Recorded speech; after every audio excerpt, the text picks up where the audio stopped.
AVP 24 news पर वक्त हो गया है दिन भर की 10 बड़ी खबरों का। आज भारत के राष्ट्रपिता महात्मा गांधी की 73वीं पुण्यतिथि है। आज ही के दिन सन 1948 में नथुराम गोडसे ने राष्ट्रपिता को गोली मारकर हत्या की थी। महात्मा गांधी की पुण्यतिथि को हर वर्ष 30 जनवरी को शहीद दिवस के रूप में मनाया जाता है। आज भारत के राष्ट्रपति, उपराष्ट्रपति, प्रधानमंत्री समेत कई दिग्गज नेताओं ने बापू को श्रद्धांजलि अर्पित की। भारत के राष्ट्रपति ने श्रद्धांजलि अर्पित करते हुए कहा, हमें शांति, अहिंसा, सादगी, साधनों की पवित्रता और विनम्रता के उनके आदर्शों का पालन करना चाहिए। इसके साथ ही राष्ट्रपति ने कहा कि हमें इस दिन सत्य और प्रेम के मार्ग पर चलने का संकल्प लेना चाहिए। भारत के उपराष्ट्रपति ने राष्ट्रपिता को श्रद्धांजलि अर्पित करते हुए बापू के सुविचारों में से एक सुविचार को दोहराते हुए कहा, अहिंसा ही सबसे बड़ा धर्म है। यदि हम इसका पूरी तरह से पालन ना भी कर पाएं तो हमें इसकी भावना को समझना चाहिए और जहां तक संभव हो हिंसा का त्याग करना चाहिए। आगे उपराष्ट्रपति ने कहा, गांधी जी शांति, अहिंसा, निस्वार्थ सेवा के साधक थे। अपने वचन और कर्म से उन्होंने समय की रेत पर अपनी अमिट छाप छोड़ी। विश्व भर के कितने लोगों को अहिंसा का मार्ग अपनाने के लिए भी बापू ने प्रेरित किया। इसके साथ ही बापू ने समाज के दुर्लभ वर्गों की उत्थान के लिए अथक प्रयास भी किए। प्रधानमंत्री ने राजघाट पहुंचकर राष्ट्रपिता को श्रद्धांजलि अर्पित की। प्रधानमंत्री के साथ रक्षा मंत्री भी उपस्थित रहे। प्रधानमंत्री ने बापू को श्रद्धांजलि अर्पित करते हुए कहा, बापू के सुविचार सदियों तक करोड़ों लोगों के लिए प्रेरणा का स्रोत बने रहेंगे। गृह मंत्री ने बापू को श्रद्धांजलि अर्पित करते हुए उनकी एक तस्वीर साझा की, तो वहीं कांग्रेस नेता राहुल गांधी ने बापू के विचार साझा करते हुए कहा, सत्य लोगों के समर्थन के बिना भी खड़ा रहता है, वह आत्मनिर्भर है।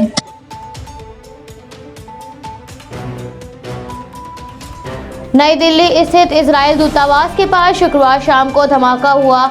धमाके को लेकर भारत और इजरायल में आपस में बातचीत चल रही है। ये धमाका उस समय हुआ जब दोनों देशों के बीच राजनयिक संबंधों की 29वीं सालगिरह मनाई जा रही थी।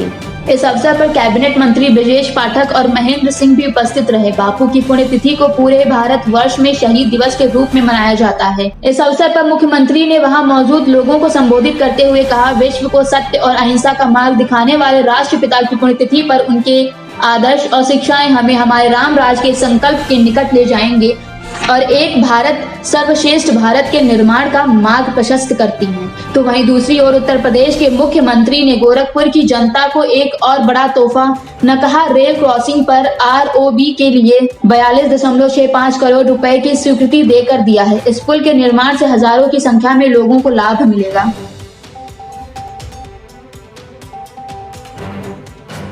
उत्तर प्रदेश के मुख्यमंत्री ने राष्ट्रपिता की 73वीं पुण्यतिथि के अवसर पर उनको लखनऊ के GPO पार्क पहुंचकर बापू की प्रतिमा पर माल्यार्पण कर विनम्र श्रद्धांजलि अर्पित की।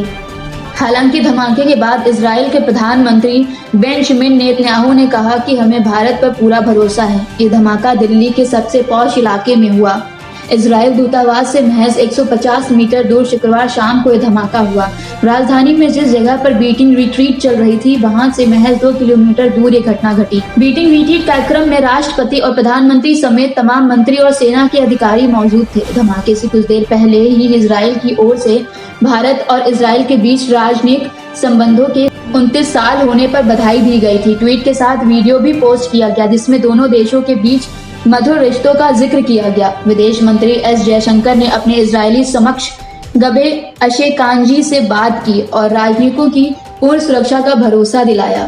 जयशंकर ने ट्वीट कर कहा कि हम इसे गंभीरता से ले रहे हैं। उन्होंने दूतावास और इजरायली राजनयिकों की सुरक्षा का आश्वासन दिया है। मामले की जांच की जा रही है, दोषियों को बख्शा नहीं जाएगा। वहीं राष्ट्रीय सुरक्षा सलाहकार अजीत डोभाल ने इजराइल में अपने समक्ष मेयर बेन शाबत से बात की। पूरे घटनाक्रम को लेकर इजराइल को जानकारी दी गई।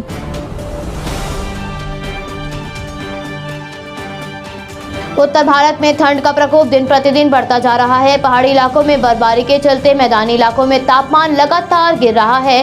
दिल्ली, यूपी, हरियाणा समेत भारत के ज्यादातर राज्यों में सुबह और शाम के समय घना कोहरा दर्ज किया जा रहा है, जिसके चलते लोगों का जनजीवन प्रभावित हो रहा है। तो वहीं दूसरी ओर विजिबिलिटी कम होने के कारण 10 ट्रेनें देर से चल रही हैं। भारतीय मौसम विज्ञान विभाग के अनुसार राष्ट्रीय राजधानी में आगामी 2 दिनों तक शीतलहर का प्रकोप बने रहने की संभावना जताई जा रही है। पश्चिमी विक्षोभ के चलते पहाड़ी इलाकों में बर्फबारी होते रहने की संभावना है, जिसके चलते मैदानी इलाकों में शीतलहर का प्रकोप बना रहेगा।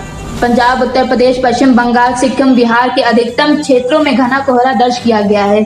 इसके साथ ही मध्य प्रदेश, उड़ीसा और झारखंड का हाल भी कुछ ऐसा ही देखने को मिल रहा है। बिहार में गिरते तापमान को देखते हुए मुजफ्फरनगर में 3 फरवरी तक ऑरेंज अलर्ट जारी किया गया है। उत्तराखंड के ज्यादातर क्षेत्रों में तापमान सामान्य से 2 से 3 डिग्री सेल्सियस नीचे दर्ज किया गया है। उत्तर प्रदेश के लखनऊ सहित कई इलाकों में घना कोहरा बरकरार है। दिल्ली में शनिवार को न्यूनतम तापमान 4 डिग्री सेल्सियस रहने की आशंका जताई जा रही है। दिल्ली वासियों को ठंड के प्रकोप के साथ साथ प्रदूषण की मार झेलनी पड़ रही है। दिल्ली में वायु गुणवत्ता सूचक 375 दर्ज किया गया, जो कि गंभीर श्रेणी में आता है।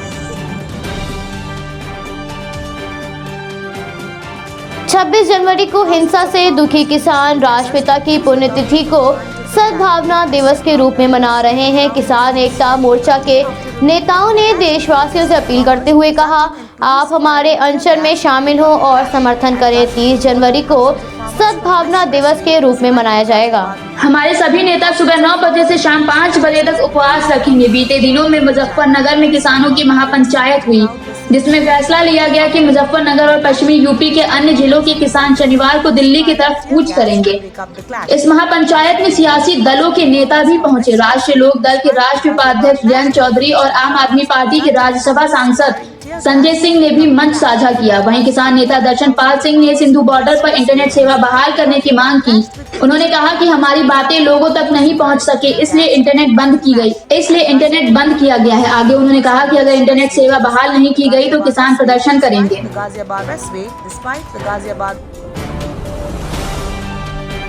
पश्चिम बंगाल विधानसभा चुनाव को देखते हुए सियासी रणभूमि में दांव पेच लगना शुरू हो गए हैं। भारत के प्रधानमंत्री 7 फरवरी को 1 दिवसीय दौरे पर बंगाल जाएंगे। कार्यक्रम भले ही सरकारी हो, लेकिन उनकी इस यात्रा से बंगाल बीजेपी कार्यकर्ताओं को बल मिलेगा। आपको बता दें कि हाल ही में नेताजी सुभाष चंद्र बोस की जयंती पर उन्होंने कोलकाता में कार्यक्रम को संबोधित किया था। वहीं प्रधानमंत्री नरेंद्र मोदी 7 फरवरी को पेट्रोलियम मंत्रालय के कार्यक्रम में हिस्सा लेने पश्चिम बंगाल के हल्दिया जाएंगे। इस कार्यक्रम में केंद्रीय पेट्रोलियम मंत्री धर्मेंद्र प्रधान भी शिरकत करेंगे। हालांकि यह कार्यक्रम सरकारी है, ऐसे में मुख्यमंत्री ममता बनर्जी को भी शामिल होने की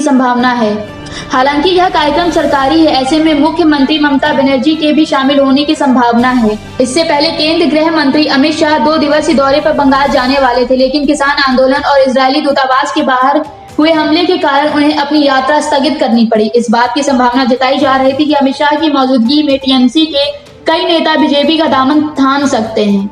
इसमें प्रमुख नाम हाल ही में पहले मंत्री पद, फिर विधायकी और टीएमसी से इस्तीफा देने वाले राजीव बनर्जी का है।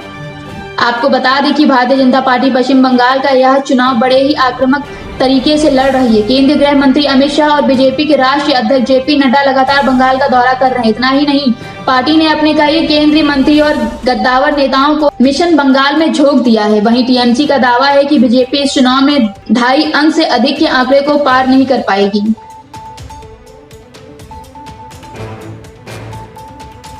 बिहार विधानसभा चुनाव के दौरान चिराग पासवान के नेतृत्व वाली लोक जनशक्ति पार्टी यानी एलजेपी ने सीट शेयरिंग के मुद्दे पर बिहार में एनडीए से अपनी राह अलग कर ली है। हालांकि उस समय खुद चिराग पासवान ने प्रधानमंत्री नरेंद्र मोदी का गुणगान करना जारी रखा। इसके बाद से दिल्ली से लेकर पटना तक की राजनीतिक गलियारों में बीजेपी और लोजपा के संबंध को लेकर अक्सर चर्चा हो रही है। लोग इस बात को लेकर चर्चा कर रहे हैं कि एनडीए में अब एलजेपी का वजूद क्या है। ऐसा इसलिए हो रहा है क्योंकि पूर्व केंद्रीय मंत्री रामविलास पासवान के निधन के बाद अभी तक यह स्पष्ट नहीं हो पाया है कि उनकी जगह चिराग पासवान या लोजपा से किसी सांसद को मोदी कैबिनेट में जगह मिलेगी या नहीं। वहीं खबर ये भी है कि लोक जनशक्ति पार्टी के प्रमुख चिराग पासवान केंद्रीय बजट को लेकर होने वाली एनडीए की बैठक में शामिल नहीं होंगे। लोजपा सुप्रीमो के कार्यालय ने बताया कि वह अस्वस्थ है। हालांकि इस मुद्दे पर राजनीतिक जानकारों का मानना है कि चिराग पासवान मोदी कैबिनेट के विस्तार तक यथास्थिति बनाए रख सकते हैं। आपको बता दें कि बिहार चुनाव के बाद से लोजपा और जेडीयू के बीच तल्खी आज भी जारी है। हाल ही में लोजपा के एकमात्र विधायक के जेडीयू या बीजेपी में शामिल होने के कयास तेज हो गए हैं। उन्होंने हाल ही में नीतीश कुमार से मुलाकात की है। पिछले वर्ष चीन के शहर वुहान से निकले वायरस ने पूरी दुनिया को प्रभावित किया। भारत में 16 जनवरी को टीकाकरण अभियान प्रारंभ हुआ, जिसके बाद भारत काफी बेहतर तरीके से इस महामारी का सामना कर रहा है। जिसके बाद भारत में कुल संक्रमण का आंकड़ा बढ़कर लगभग 1,07,33,000 के पार पहुंच गया। तो वहीं 147 लोगों की मृत्यु के बाद इस महामारी के कारण अपनी जान गंवाने वाले लोगों की कुल संख्या लगभग 1,54,000 को पार कर गई है। 14,808 लोगों के स्वस्थ होने के बाद इस महामारी को मात देने वालों का आंकड़ा लगभग 1,04,00,000 को पार कर गया है। इस समय भारत में एक्टिव केसेस की संख्या 1,70,824 है। भारतीय चिकित्सा अनुसंधान परिषद के अनुसार 29 जनवरी तक कुल 19,58,37,408 नमूनों की जांच की जा चुकी है, जिसमें से पिछले 24 घंटों में 7,56,329 नमूनों की जांच की गई है।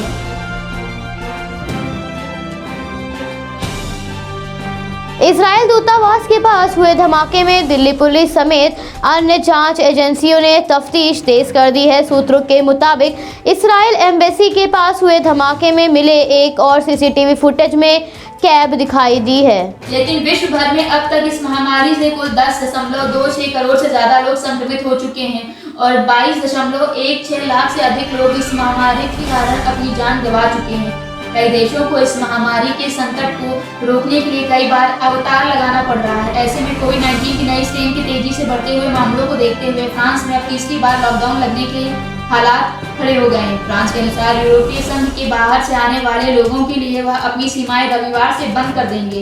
यह कदम महामारी के बढ़ते हुए संकट को रोकने के लिए उठाया गया है। फ्रांस के प्रधानमंत्री जीन कास्टेक्स के अनुसार सुरक्षा संबंधी आपात बैठक में ये फैसला लिया गया है। प्रधानमंत्री ने ये कहा, फ्रांस में अक्टूबर से ही रेस्टोरेंट, पर्यटन स्थल और कई होटल बंद हैं। रविवार से बड़े शॉपिंग केंद्रों को भी बंद किया जाएगा तथा विदेशों से यात्रा को भी सीमित कर दिया जाएगा। फ्रांस के चिकित्सक लॉकडाउन की मांग कर रहे हैं, लेकिन आर्थिक स्थिति के मद्देनजर लगाने के लिए मजबूर न होना पड़े, इसीलिए एहतियातन यह कदम उठाए जा रहे हैं। फ्रांस में अब तक कुल संक्रमण का आंकड़ा 31,53,480 पहुँच गया है।